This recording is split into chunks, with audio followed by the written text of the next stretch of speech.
And we want to talk with you about Oh Be Joyful.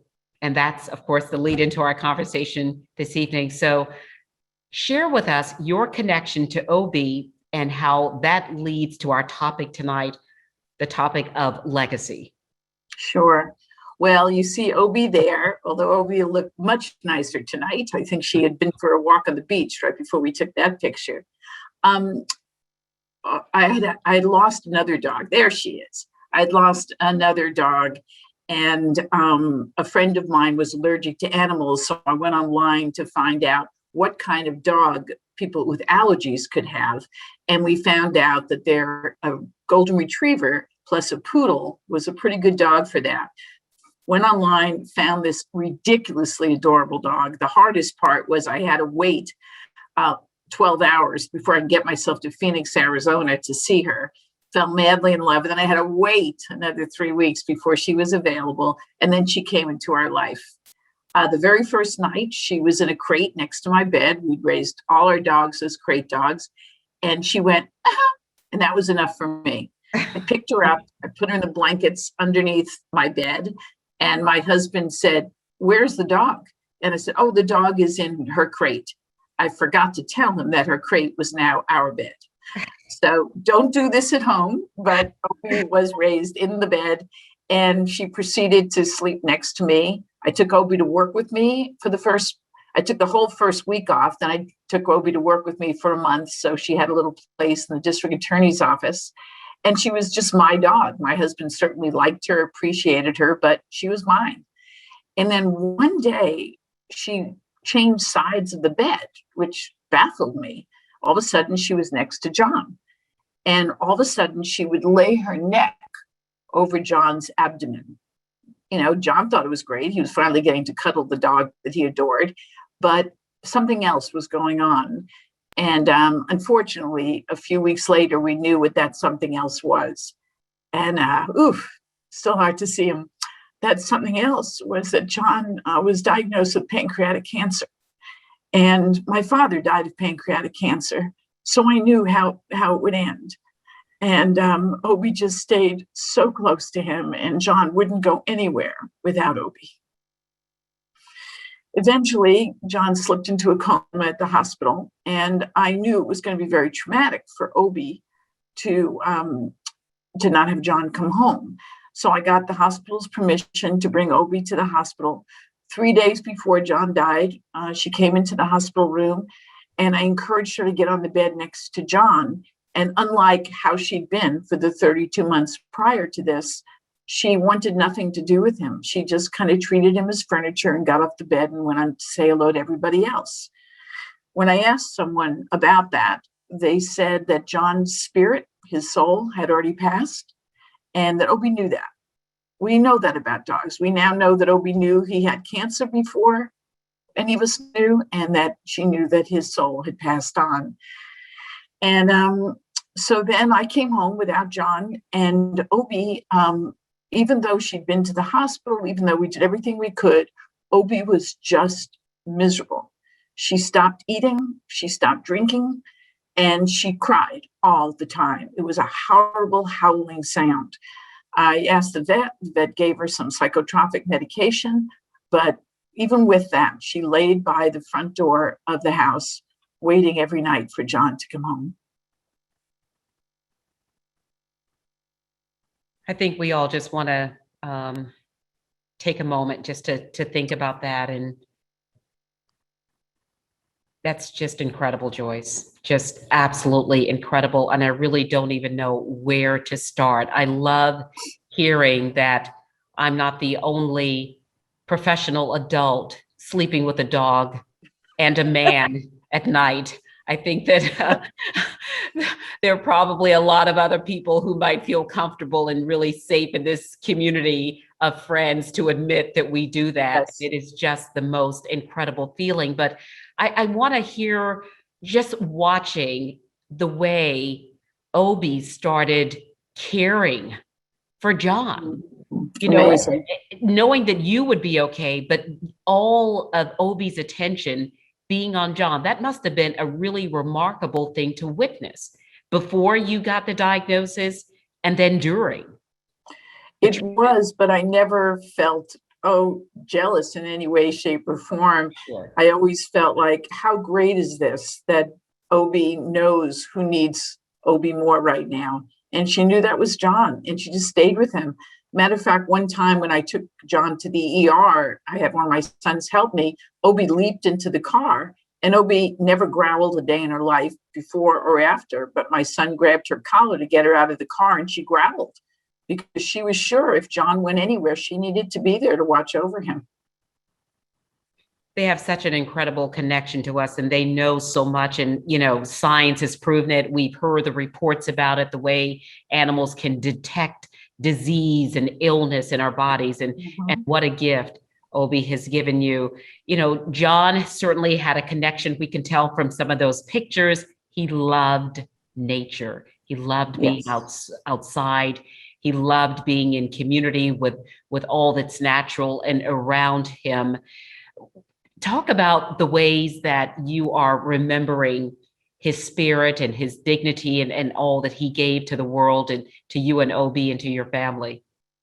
Well, that picture you see now is actually the trail, Obi Joyful, and Obi is named after that trail. It's in Crested Butte, Colorado, one of John's favorite hiking trails. John was a hydrogeologist, and he studied groundwater, and his goal was to keep pristine water pristine. So he would travel around to ensure that that happened. And the way I honor him is I continue to learn from him. I keep going to beautiful places, walking through the mountains, through waterways. John was a cyclist, and I've really been enjoying cycling a lot more. Yeah, I was a dancer, so Obi occasionally threw me a bone by dancing with me. And that, again, is Mount Crested Butte in the background. So I think I stay open to still learning from John. And the answer usually is get outside and exercise. If you're in nature and you're walking through the woods or water, you are at peace, and John is very much with us. That is so beautiful. And I picked up on that when we met. I was like, okay, this is someone who takes really good care of herself. And I love seeing those pictures of you as well, Joyce. I mean, just such an amazing thing. But certainly the last couple of years have been very difficult for you. I mean, you're human, you're a strong woman. Clearly, you know how to get things done, but you are human. And so just experiencing loss and grief. So how have you changed? I mean, talk about some of the ways that you have evolved personally over the last couple of years. Well, Carolyn, thank you for the comment about the learning from it, because I lost my father, I lost my grandparents. Those were huge losses, and I still feel there's a hole in my heart that I hope never heals for the loss of my dad. But I was just not grounded. But one of the things I did, and I think is so important, is I began to see a grief counselor from the moment of John's diagnosis. So John and I had been married 29 years and never felt the need to see a counselor during those 29 years, though we were always open to doing so. But when we got the diagnosis, I realized that we were going someplace where neither one of us knew. So we found a terrific grief counselor at HSB in Santa Barbara. And right from the beginning, she was there. And we were able to talk about our fears, our anxiety, what life would be like. John was able to tell me something. He said, I'll never be able to say goodbye to you. And the grief therapist said, that's okay. And so having had this guide through the death, and I've seen her a couple of times since he died, has really been helpful. And what I've learned from grief, oh my gosh, the big takeaway is appreciation. I can't really bite into a sandwich without appreciating it more. Looking at sunset, a sunrise, people's smiles. I miss that so much, as we all did when we were wearing masks. The glitter in the eyes, a hug. Oh my God. So I think you could either get buried in grief, or you could just rise to this other place where you just appreciate everything so much more.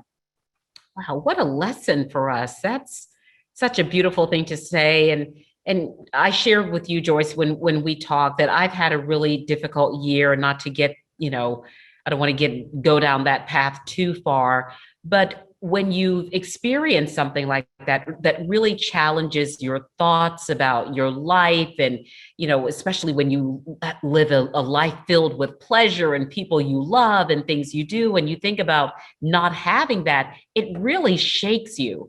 And then, like you said, you can make a decision.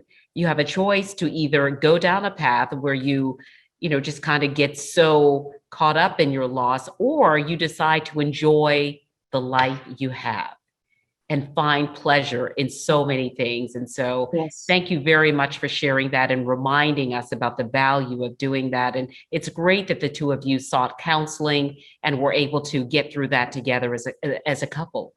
Yes.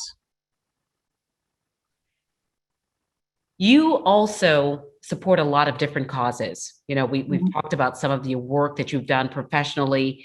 You support a lot of different efforts that we haven't talked about. Can you talk about some of the other efforts that you're involved with, Joyce? Well, we certainly can, but you're right. Like you, Carolyn, if I see an organization that needs some love and support, I'm there. I generally focus on vulnerable victims. So whether it's elders or children or sexual assault victims or hate crime victims.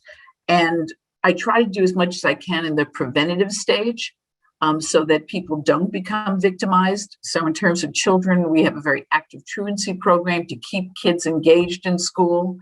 In terms of elder abuse, we get into all of the assisted living places and talk to them about empowerment, talk to them about giving them the help that they need in whatever that is. And then just more programs with animals. I have to say that one of my most exciting encounters was with Sean Harkins. Sean was the new director of the Humane Society in Santa Maria, and I read an article about him, and I was so interested and impressed. And I came to meet him, and we were instantly connected. And he and I together came up with, I think it was 4 different programs in the first 20 minutes of sitting in his office together of things we could do. And both of us were very focused on win-win. How do we make the community better? And how do we make things better for animals? And so we came up with a program where they would bring dogs to the district attorney's office. And I would tell people in my office, turn off your computers, get away from your desk, get outside and walk a dog. And people really embraced that. We were also wanted to make sure that we were building a new jail, and that in that new jail, we could have some people training dogs. So the inmates would be training the dogs. We also talked about probation department bringing in juveniles to see about learning how to groom dogs and care about dogs. And probably the program that we're most proud of is a domestic violence program. Because again, not a surprise to you or any of your viewers, people will stay in a domestic violence relationship for fear that something will happen to the dog, cat, any animal. And the domestic violence perpetrator knows that, and they know how best to keep someone under their power and to allow them to continue to abuse them, and they'll threaten to hurt the animals. Well, as a result of Sean's effort, we developed an MOU where we made it clear to domestic violence victims that they would have a loving place at his Humane Society in Santa Maria, and that encouraged people who were being badly abused to suddenly feel safe enough to go. Joyce, do you ever get any resistance? I mean, you've come up with some really innovative programs. Is there any resistance to some of your ideas? Carolyn, that's a great question, which is probably why I'm the elected district attorney. I don't have a boss. Period. Every 4 years, someone could decide that they don't want to vote for me, but the person I have to make sure I'm doing the right thing is me at night on my pillow. Mm-hmm. And if I'm doing the right thing, I'm willing to take any criticism I might get. There isn't much criticism, and the last 2 times I ran for office, I had no opponents. So I think the people of Santa Barbara think my ideas are okay. I think that is certainly something that says, 2 thumbs up. If you want to certainly find support, you're getting it. And in terms of the amount of times that you've been elected, clearly that is an indication that people are satisfied with your work and your innovative ideas. Joyce, we talked about this also before, that there will be a time when we will see animals in every part of our community. We will see them regularly in schools. Certainly, we're beginning to see animals more often at hospitals, in airports. Why do you think that it's taking so long for that tide to change? And do you think that we will see it in our lifetime? Isn't that interesting? And I do think we will, but maybe I'm being optimistic. And I was working on a master's degree, and one of my thesis was on employer-supported childcare. So I was trying to figure out, why would some employers have employer-supported childcare and others wouldn't? Well, it turned out, again, probably no surprise to any of you, that when the boss in the organization was having childcare problems, or their children were, they would say, yeah, let's have a program like that. So I suspect the more bosses who have the kind of relationships that all of us have with animals that are in organizations, the more we'll see animals there. I think it's always a good thing. If people are uncomfortable around animals, they don't need to be around the animals, but having an animal in a controlled situation in every environment.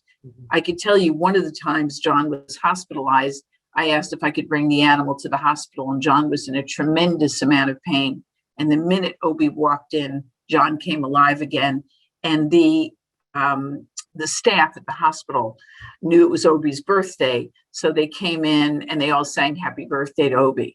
Now, in those few minutes, John wasn't in pain. And what a gift that was for everybody. For John, certainly, but for everyone who worked in that hospital, they had a moment where they could feel sheer joy on a cancer ward. So yes, we'll see more animals everywhere. Absolutely. And I can assure you, many of them remember that story very well, and they've shared it with others. And Yes. You're right, Joyce, it does start at the top. When we see leaders taking care of animals and showing love and compassion and showing the value of animals, it does trickle down. So thank you very much for sharing that. You mentioned Sean in our conversation, so I want to welcome Sean to our conversation right now.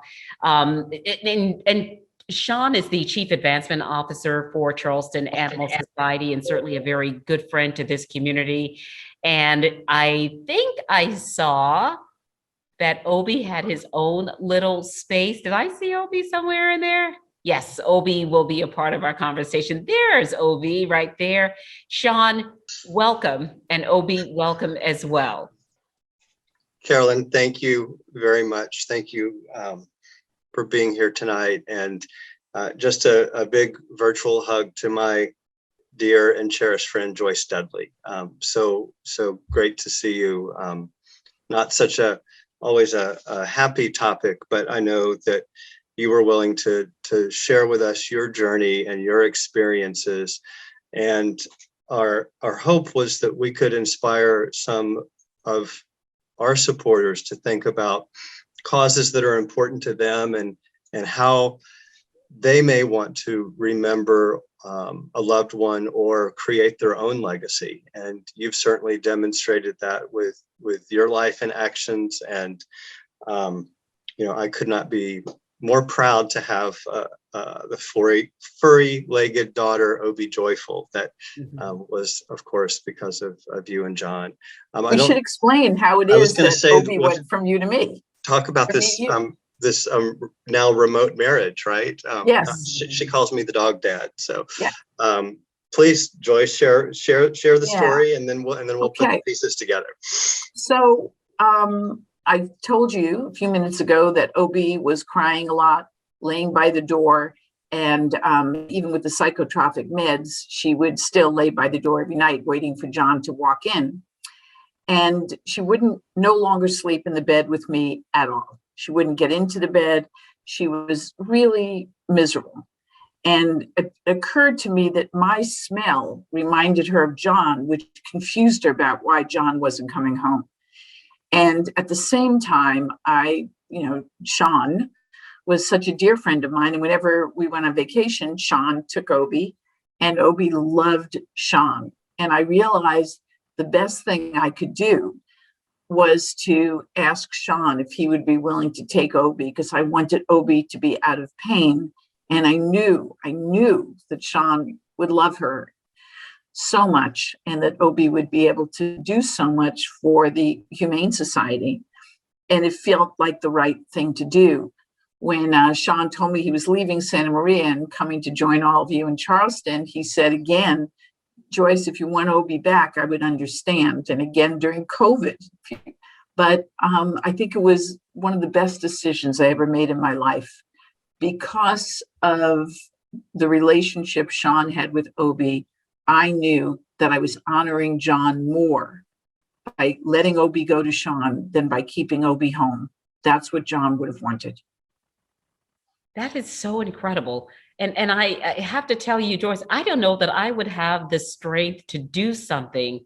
I mean, that is just such a show of love, and again, the word compassion that just speaks so much to you. I mean, what a gift to give someone, to give our community, because we are certainly happy to have Obi a part of our community, but that really is pretty tremendous. Sean is a tremendous man. There is nobody else I would have given Obi to but Sean. And now they're daddy and daughter. It's perfect. And I'd like to add to that, Carolyn, by saying we recently met up with Joyce in Savannah. Where was that? Where we met you? It was in Savannah. Yep. And so it was a road trip for Obi, Eric, and I. And Joyce was in Savannah on business. And it would have been the first time that Obi and Joyce had seen each other since I had moved cross country, and of course during the pandemic. And we were all very concerned about how Obi would react. And we were walking down the riverfront in Savannah, and Obi saw Joyce. We had a planned meeting later in the day, but we just happened to be, I think Joyce was on a break in her conference, and we were walking the dog, and Obi spotted Joyce in the crowd and just made an absolute beeline straight for her. And it was hugs and kisses and love and belly rolls. And when we spent the next 2 days on and off seeing each other and meeting and restaurants. But when it was time to go, and Eric and Obi and I, were going back to our hotel for the final time, it's like Obi was right at my side and ready to go, and looked back at Joyce almost to say, "It's okay, Mom, it's okay," and came on home with Eric and I. So I think Obi thinks it was the right decision as well. So yeah. And essentially what we are talking about is legacy, and the legacy that you wanted for John. Joyce? Yeah. And the legacy, you talked about that difficulty of parting with Obi, but it really is, Carolyn, legacy is a perfect word, because your legacy has to be that you've made the world a better place. It has to be. I think when John died, he just expected that Obi would stay with me, but knowing him, that he would want the world to be a better place, that would be the perfect tribute to him. And the perfect way to do that was to take his dog and give his dog to Sean, so the dog would be out of pain, and so that Sean could do all the miraculous things he has done for Charleston and the Humane Society.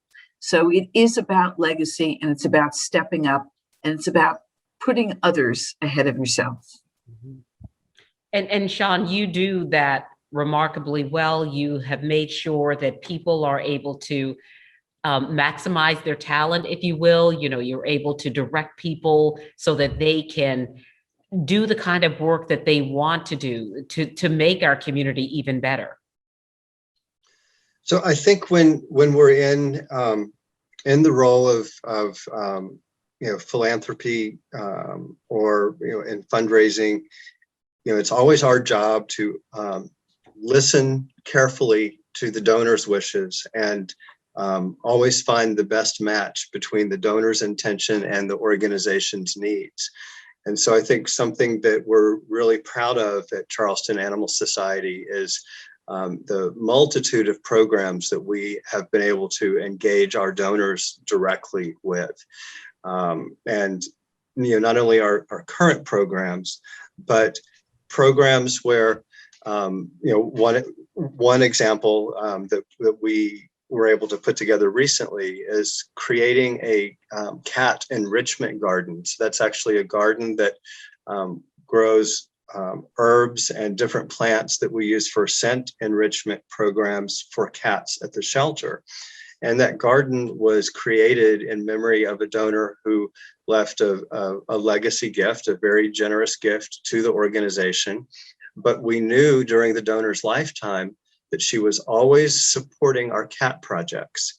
She was always wanting to make sure that her donations were to spay and neuter feral cats or to spay and neuter cats here at the shelter.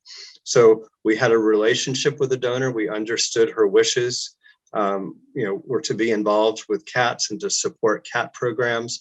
And so working with her, the executor of her estate and the bank officers that were administering her estate, we presented the idea of creating the cat enrichment garden, and that project is now moving forward. With the Animal Society is the recipient of a very generous gift, and the donor will be permanently recognized with the creation of this garden that continues to serve cats in her honor. So just one example. We're also working with another family right now over the gift of land. And this donor is incredibly passionate about the environment and land use and equine programs. And she wanted to make sure that when she passes away, and she'll be with us for many more years, but she wanted to make sure that the land that had been in her family for many generations was going to be permanently protected, and that land would never be developed, but it would be for use to protect wildlife and for conservation, and then particularly for programs that may benefit equine or farm animals. So that's a program that we're currently putting together right now with this donor. So we're very in tune to listening to donors' needs and understanding their passions, because I think that's what we heard from Joyce is it is how to remember your passions and the causes that you cherish, or to honor a loved one in a way that can make a contribution to something that they were involved in. So that's very very meaningful in the work that we do. And Joe Elmore, who is of course our president and CEO and has joined this conversation, I think has really set the bar incredibly high and honoring donor intent and making sure that we put donated funds to the best use for the organization in a meaningful way that is impactful for the future when a donor leaves a gift to us. Sean, you said all of that so beautifully, and we know that all of us engaged in this conversation tonight are passionate about animal welfare, but there are probably some things that we don't know are available to us. And so we want to find out from you, I guess, Sean, what are some common ways that people can leave a gift through their estate plans to memorialize their dedication to animals? What are some things that perhaps we don't know are available to us? I think the simple things that we think about right away are leaving an outright gift of cash in a will. We actually have a free tool that we make available to our donors. We'll follow up this conversation with the address, but the address to access the platform is charlestonanimalsociety.org/free-will. And that's an online tool that is intuitive and walks you through a process to create a will that is legally binding in all 50 states. And through the planning process, you're actually asked a series of questions about things that are meaningful to you, causes, individuals, and there's even a portion of the free will platform that asks you about your animals and how are you making plans to care for your animals. So a will is a very simple way to make a gift, but things that we don't think about sometimes are leaving the Animal Society as a beneficiary in your life insurance policy, or as a beneficiary of an IRA or 401k or 403b. All of those instruments require that you provide a designated beneficiary, and it can, of course, be a family member, loved one, or a portion of that can be gifted to Charleston Animal Society for a specific program or an area that you're interested in. Oh, that's incredible. All right. Thank you for that. And, state law is different from state to state, but there are some basic steps that might be applicable when you are considering writing a will in any state. So Joyce, I guess if you could kind of describe that or explain, what the differences are and perhaps the similarities. Well, let me first reiterate how important it is, what Sean just said. Charleston Animal Society is such a great organization. It is such a great organization. And people who are thinking about their death really, I believe, would get tremendous comfort knowing that in their passing, something good will happen for something they really care about. And I think being engaged in knowing that before you die is very comforting for you and your family. So I very much believe that people should think about what are your passions and to make sure that a part of your estate goes to them, no matter how small or how large. It'll be a way for you to show self-love and self-care. Now, in terms of your will, you're right. Every state is different. I'm sitting in Southern California and we have our own rules, but I could tell you that the very first thing is take the time to call an attorney. It's just not going to cost you that much money. You want to get it right. So call a local attorney who specializes in wills and probate.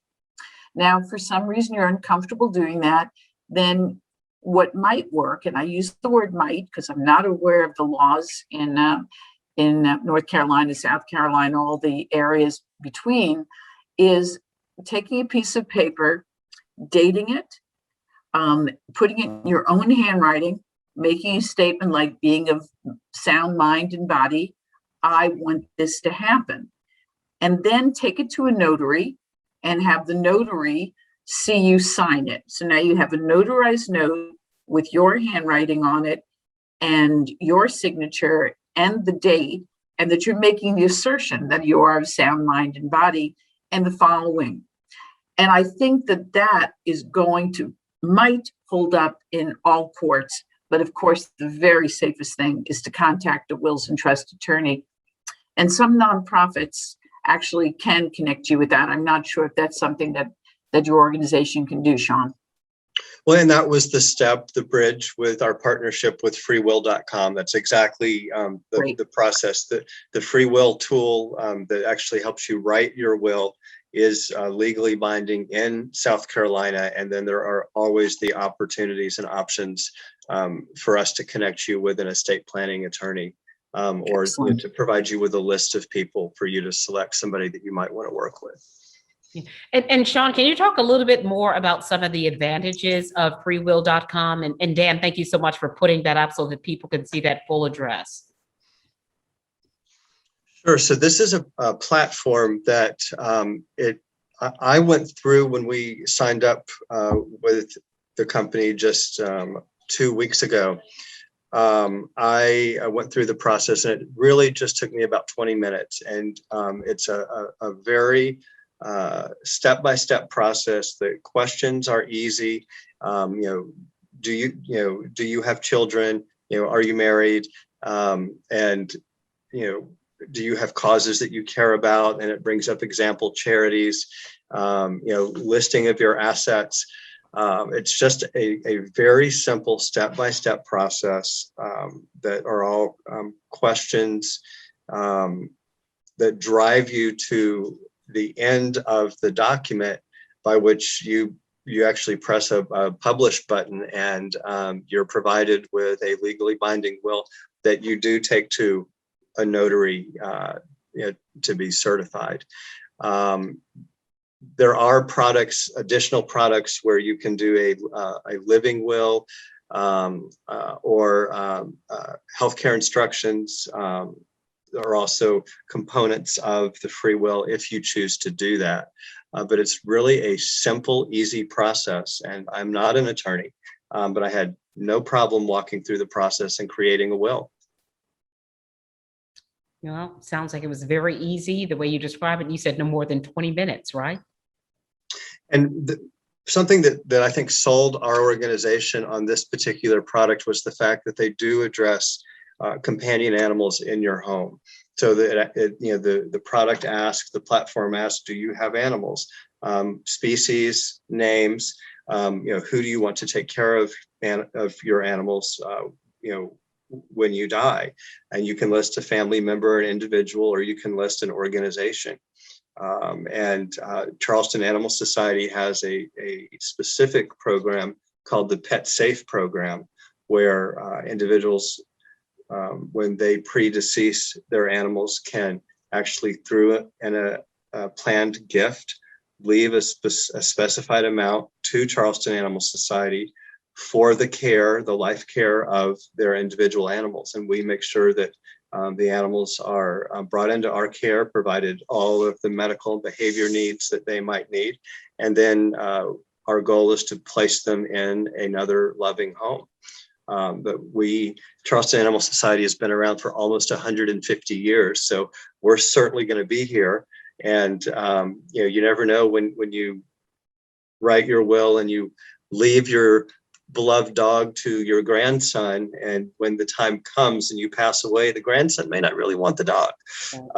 Charleston Animal Society will always be there and make sure that we lovingly care for your animal. So that's part of the free will tool, that you can specify the care of your companion animals. So that was a big selling point to us.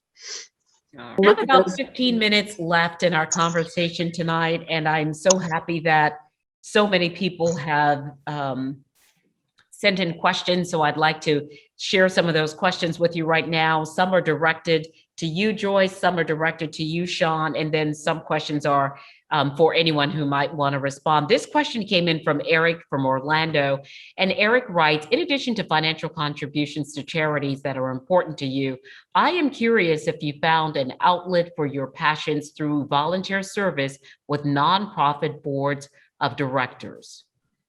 And Joyce, I think that this question might be for you. Okay, yes, I have. And after I had gotten that grief counseling at HSB in Santa Barbara, I spoke at a few of their events, and eventually I was asked to join the board, and I'm now on the board of HSB, because we all know giving back is far better than receiving. So I work on that board. I also continue, my son is a Santa Barbara County firefighter. And a few of you might remember the debris flow that killed 22 people in Santa Barbara County. My son was one of the first people on the scene. And he then became part of a peer support group for first responders who were traumatized by events. And what he did was he felt there were times when human contact wasn't enough. Back to Carolyn's comment about bringing animals in. So he went to his fire chief and he said, there they are. And he said, is it possible for me to get a dog and peer support?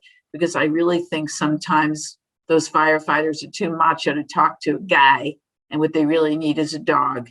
And he was able to convince his chief, and he was able to do some other fundraising. So he has a safe van to take his dog. And Sam has traveled with Rhonda to many events where first responders were traumatized. And so, of course, very supportive of that as well. My other son, Matt, also has a rescue dog, and he has a pit bull, and he's a real advocate for people understanding that pit bulls are not dangerous animals, but really deserve the love and attention and support they need. So we're involved in those rescue functions as well. So yes, Eric, it's a matter of time and money and heart. Time, money, and heart. Joyce, thank you very much for that. Another question right now, this one from Dan in Charleston, and Dan writes, when you decide to honor a loved one with a gift to a charity, or you are planning a gift from your own estate to a charity, how do you know what the charity will do with the money? Is that for me? It's for either you, Joyce, or for you, Sean. Okay, I can take it first and then punt over to Sean. Sure. If you tell them what you want them to do, it'll be legally binding. I think Sean was eloquent in his explanation, but what Sean did, which I thought was brilliant, he knew one of his donors was focused on cats, so he went the extra mile to make sure about that. The other donor who was focused on horses, he made sure, and I'm sure the donor was involved in that same decision, that it had to do with land and horses. But just know that a will is a legally binding document. And if you say how you want that money spent, the more specific you are, the more likely and confidently you'll get what you asked for. Sean? I'd actually like Christina to bring Joe Elmore into the conversation. He's, of course, as I mentioned earlier, our president and CEO. But one of the reasons that I was confident in jumping ship from Santa Barbara to Charleston was, in fact, the reputation of how this organization takes care of its money and its donors, and that's because of Joe. And so I think Joe would probably more eloquently answer how Charleston Animal Society ensures that we honor a donor's intent. Thanks, Don, and thank you very, very much, Joyce, for visiting with us. And as we say down here in the South, you're part of the family now. So, and Carolyn, thank you so much for just always, Of course. always being there and everything. It's, to your point, both Joyce and Sean, it's all about trust. And we have a person here, Jessica Woolsey, and her title is Director of Donor Advising. And that's exactly what she does is, where your gift can make the biggest impact, the most significant impact. It's part of this is trust. A large part of it is trust, but also you need to back that up. Trust, evidenced by what? What's the kind of work that you're doing? Some of you here on the phone call today have heard us tout this a number of times. In South Carolina, there's over 22,000 nonprofits registered with our Secretary of State. About 14,000 of those are what we refer to as charitable nonprofits. So what does that mean? That means that they're actively fundraising in South Carolina. So out of 22,000 plus organizations, to look at all of the third-party charity watchdog types of evaluations, and, if you get pretty close to the top, that means a lot because these evaluations are done by third parties, multiple third parties. Charleston Animal Society was fortunate enough in a number of years ago to reach that number one position. And we have held that number one position for 8 years out of 22,000 plus nonprofits. It is very, very hard to dot all the I's, cross all the T's. And also, according to our Secretary of State, which evaluates all of our nonprofits, financial reporting to the IRS, and we all have to play by the same rules. All of us in this particular area of South Carolina, and there are a number of animal organizations, and they do wonderful work. They all do wonderful work. But there's only one that spends more dollars on services than all the others, and that is Charleston Animal Society. So trust is a big part of it, but also you have to back that trust up with things. And that's why we have board of directors. A number of them are here tonight participating in this to oversee that. We go out, and we don't have to go out and seek third-party evaluations of what we're doing across the board, but we do. That's part of our culture. And we measure ourselves, and we evaluate ourselves, and we measure impact. So what I would say is that come and visit with us, talk with us. And let me just say this about freewill.com. There are a couple of us here on the phone call tonight that lost a very dear friend of ours not long ago. And when she suddenly took ill, she was not able to go in and meet with her attorney about leaving us a gift. And we knew that's what her desire was. Had we had this in place then, I think that she could have easily made that change. It caught her by surprise. She certainly was, it was just a shock. And we could have, and she could have impacted, animals for, a decade or more, decades to come. But the technology just wasn't there. And so we're looking forward to this. Thank you very much, Joe, for answering many questions and giving a lot of information. And I have to admit the slightest bit of distraction at Louise's dog. I promise you, Joe, if you test me on the information, I can quote most of what you said, but I am telling you, if I'm honest, my eyes kept going. Louise, would you introduce us to your dog? This is Hugo Oliver. He's Hugo. 1 year old. He's 1 year old. Oh my goodness. If you ever need a sitter, Okay. my hand is up. Be Okay. careful what you ask for, Carolyn. She's been asking for a sitter. I know. Well, Hugo is absolutely gorgeous. And he's named Carolyn. He's not named after the hurricane. Uh-huh. He's named after Victor Hugo. Mhm. I want to make that understood. But he's waiting to meet. He is waiting to meet OB. I'm in Colorado now, and a friend of mine lives in Crested Butte, and I just texted him. I just texted him if he would. I asked Sean where OB's trail was, and anyway, I confirmed it tonight when Joyce, you told me that, and this friend of mine said he would go out and hike that trail.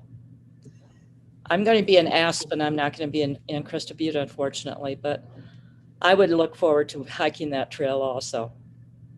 Oh. May I add one more thing about that trail and about Crested Butte, because it's a very happy ending, and I know we're closing in on our end time.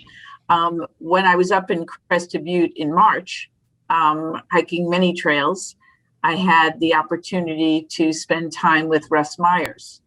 And Russ Myers is now my significant other, and he's an extraordinary man who supports me in everything I do. And isn't it interesting that I met him in Crested Butte? Yes. And it's not just about our four-legged friends, because I'm also very close to Sean's significant other, Eric Sandvogel. And Eric has been a gift to Sean, a gift to me. And I think that Sean and I get to do the amazing things we do because the love and support we get from our significant others. So here's to animals, and here's to friends, and here's to lovers. We need them all. Absolutely. Absolutely.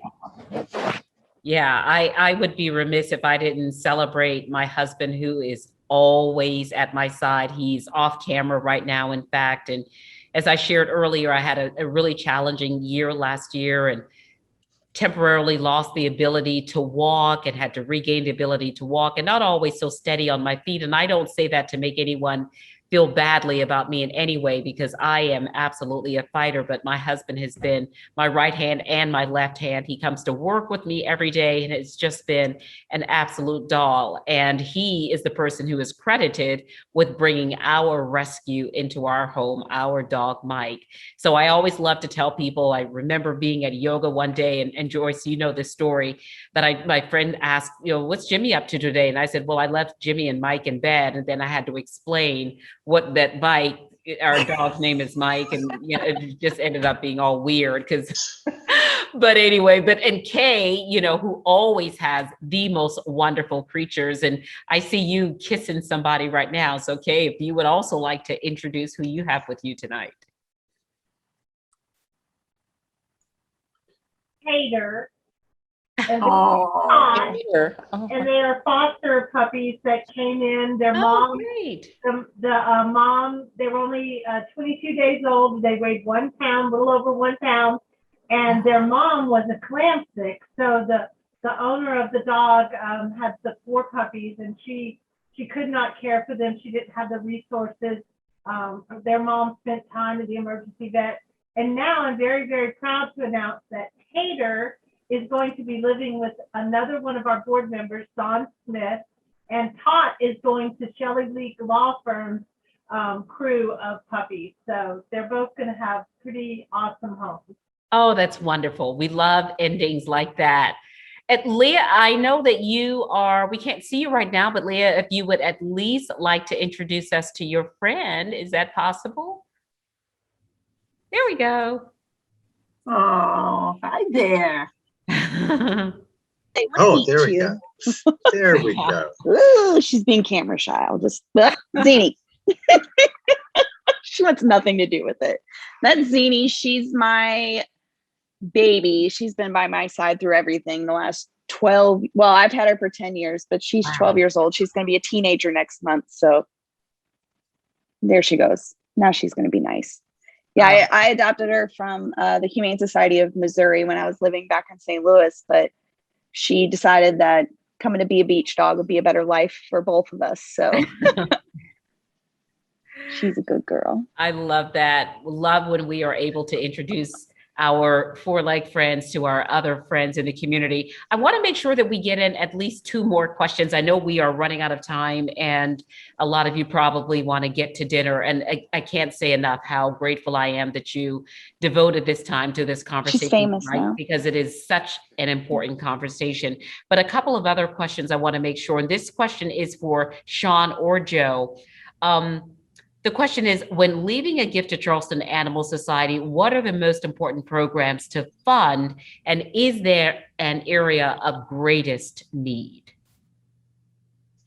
Joe, Sean, take you that want one. me- Okay, sure. Yes, that's yours. And it kind of goes back to trust, Carolyn, and we typically will like to say that, if you will give to our life-saving efforts, because this is very important, the needs of today or the needs of yesterday are most likely not going to be the needs of tomorrow.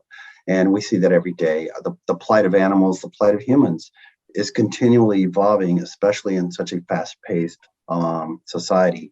So let's say, for example, today we would, where we're facing veterinary shortages and distemper outbreaks across much of the southern United States, and prevention type of efforts, we really wouldn't have seen that 5 years ago. The veterinary shortage, the distemper outbreaks like we're seeing now, and we wouldn't have, really envisioned that. So what I really recommend, and that's why Jessica's here in donor advising, is to really steer folks to trust us, trust our board of directors. We have 24 board members that oversee the work, and we have so many checks and balances, but we respond quickly to what the needs of today are, and anticipate those needs of tomorrow.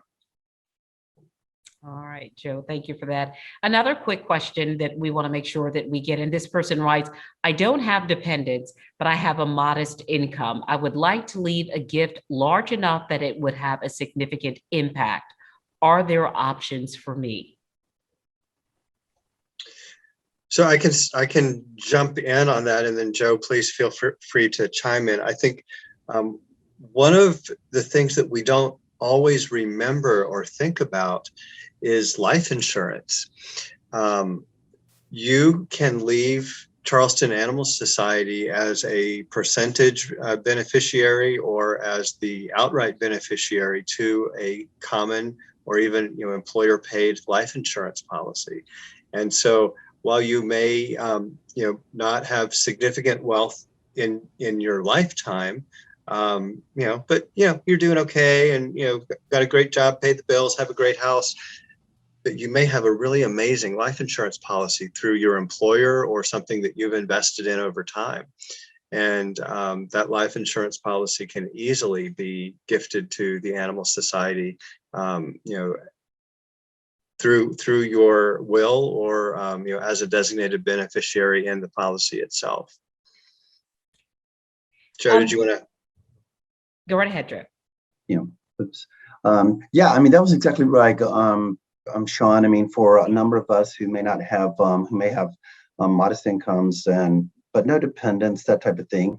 Let's just say, for example, a 10-year term life insurance might be something along the line of, depending on your age, $50 a month over the course of 10 years. That may be $6,000 or so that you're investing, and hopefully you won't, it won't pay out, hopefully. But the value of that life insurance might be, $250,000 or $300,000. And I think it's clear that, $250,000, $300,000 will have a much longer impact than $6,000 would. And it's a wonderful, wonderful way for a legacy to be created for individuals whose passion, such as everybody here tonight, whose passion is really there, for the animals and changing the plight of animals. But it's something that a lot of us just don't think about. Life insurance policy, a 10-year term life insurance is typically what they are. All right, Joe. Joyce, before we let you go tonight, we have another question that's come in. And the question is, I know laws are different in every state, as you have explained to us. However, when you create a will, who needs a copy of the document? A very simple question, but who should get a copy of that document?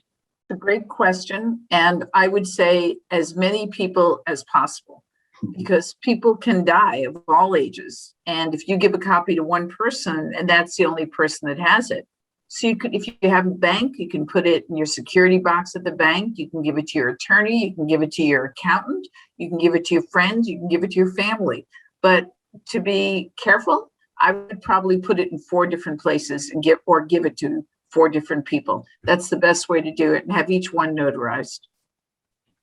All right, very good. And let me just add to that, Carolyn. Joyce, you're brilliant, and I'm so glad you mentioned that.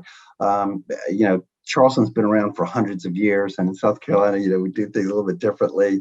But for our listeners, what you said was just such a great point. Charleston County has a stipulation, and I'm not an attorney, but I did find this out from our attorneys here, is that in Charleston County, copies are not recognized. Only the original document is recognized. So as Joyce said, sign those documents, have them notarized, ensure they are the original documents, because, you just never know. And just make sure all the I's are dotted, all the T's are crossed, particularly here in Charleston County, because as you step over the county line, there's a different stipulation there. All right, thank you very much for bringing up that point. Well, I just want to say a very sincere and huge thank you to each of you for being a part of this very special event this evening, and especially to our guest, Santa Barbara County District Attorney and my friend, Joyce Dudley. Joyce, you are a remarkable human being, and we are blessed to have you in the world, leading us in so many different ways, making our community better and showing us how we can be better stewards of our community. Joyce, it has truly been a joy to get to know you, and thank you again for giving us such valuable information. Thank you for your inspiration and getting all of us thinking about what our legacy could be. And of course, we want to share with each of you that you don't want to miss our next Donor Salon. It's happening this fall. And the next Donor Salon features Ninth Circuit Assistant Solicitor Ted Corby, who is also a Charleston Animal Society board member. He will be talking about animal cruelty and the cycle of violence. You may recall he is the person who found justice for Caitlin the dog after Caitlin was found with her muzzle taped shut. We will be sending invitations for our next Donor Salon a little bit later. Of course, that's happening this fall. And from all of us at Charleston Animal Society, thank each of you for committing to be a part of this very important discussion tonight. It has been such a pleasure. Thank you all for being here tonight. Enjoy the rest of your evening and take care of your good friends.